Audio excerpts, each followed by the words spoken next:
I don't know too much about this subject. I'm 28 years old and I'm learning. I'm so far behind. By the time I learn anything decent, I don't think I'll be. I'm more of an entertainment guy. I'd love to come get interviews or video of some kind, any kind of media. I'm a big time media guy. I play my role. I'm not the smartest person. I can't figure out these, and I'm blocked from a lot of these.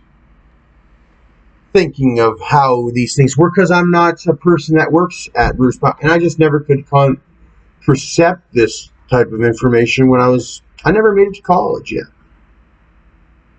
So this is part of my college education from home.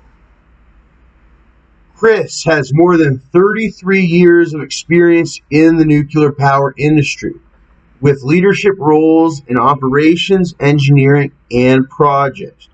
Prior to Bruce Power, Chris held the role of Senior Vice President, East Operations at Exelon Nuclear, Chief Operating Officer, Constellation Energy Nuclear Group.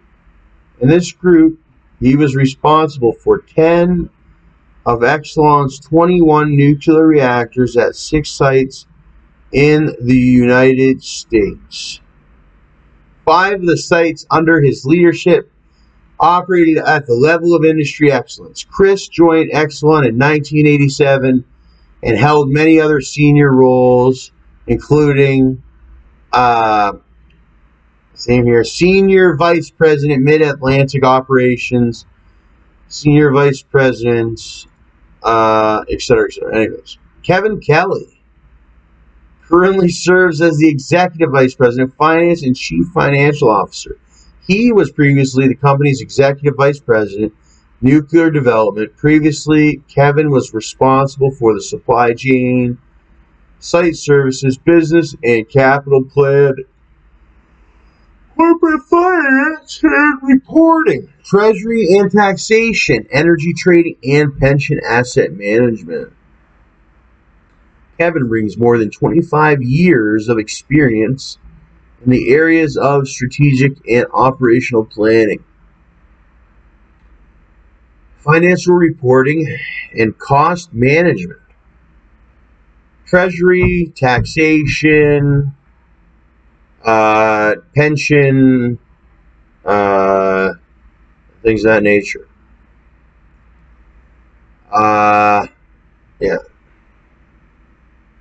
James Skongak is the Chief Development Officer and EVP Operational Services at Bruce Power.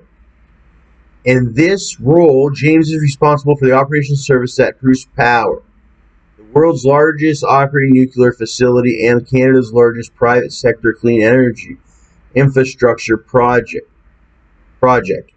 This includes site operational services, emergency protective services, external relations, nuclear regulatory affairs, environment and sustainability, asset dispatch, and information technology. As Chief Development Officer, James leads the company's medical isotope business. Net zero initiatives, power trading, business development, and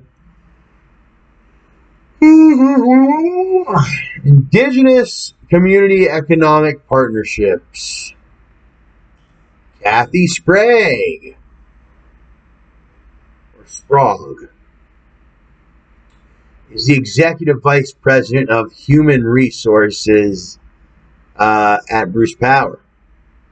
Her role is to oversee Bruce Power's human resource function, including labor relations, recruitment, talent management, employee engagement, wellness, and total rewards. Along with the Chief Executive Officer and the other Executive Vice Presidents, she also serves as a member of the Bruce Power Executive Team and is a member of the management committees dealing with pension administration, human resources, and code of conduct. Prior to joining Bruce Power, Kathy most recently served as Corporate Vice President of Human Resources with J.D. Irving Group of Companies in New Brunswick. Previously, Kathy was the Canadian Vice President of the Human Resources for Coca-Cola Enterprises in Toronto. In addition to the leadership of the Human Resources function for Canada, she was also on the North American HR leadership team, designing and developing HR programs and services, for North America. From 1998 to 2007, Kathy was the executive director of human resources at the Canadian Broadcasting Corporation, with overall responsibility for CBC Radio, CBC Television, CBC, and other digital platforms. In her role, she led a full range of human resource and labor relation activities for the corporation's 10,000 employees. Kathy graduated from Mount St. Vincent University, holds a Bachelor of Commerce from St. Mary's University and a Master of Business Administration from Athabasca University. In addition, she is a graduate of the ICD program from the Rotman School of Business and holds the ICD designation through the Institute of Corporate Directors. Hashtag nuclear against racism. Why would you want to be not racist to do with nuclear activity and things? Well, because that could cause turmoil. You know?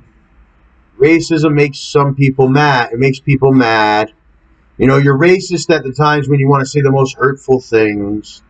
And when you say the most hurtful things, sometimes people want to strike back. And, hey, in human history, there is things called nuclear weapons and things. And, hey, somebody could attack our nuclear facilities and things. Or around the world and whatnot. Who knows? But racism is not a good idea, especially when it comes to nuclear. We stand in solidarity with Black, Indigenous, and people of color, communities across the world, in the unquestionable proclamation that their lives matter. Bruce Power, Innovation at Work. Ooh, they got Facebook, Twitter, and all that. Excuse me. Instagram. They even have a YouTube. All different videos. I think we went over some of them. We didn't, but there's all different videos. Oh, here's that. Mr. R.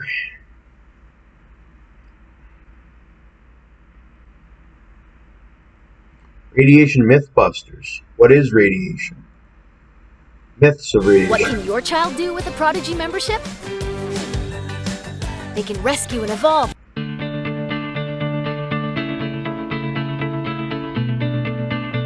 Radiation comes in many forms. Radiation can be anything from microwaves to radio waves. It can be iPhones and stuff like that. That's a type of radiation. The radiation, when it comes to the nuclear business, is called ionizing radiation. Ionizing radiation comes from the fission of atoms.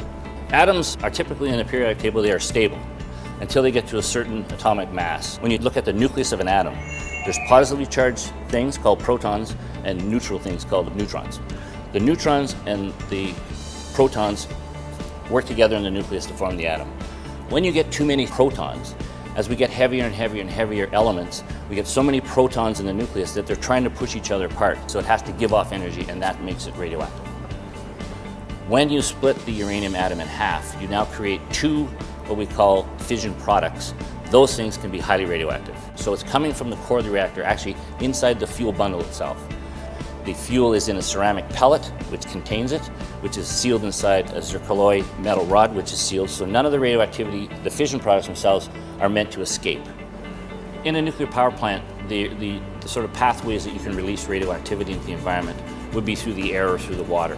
These plants are typically designed to have no release, but under normal operating conditions over long periods of time, occasionally small things can form small cracks, and tiny amounts of radioactivity can be released. The important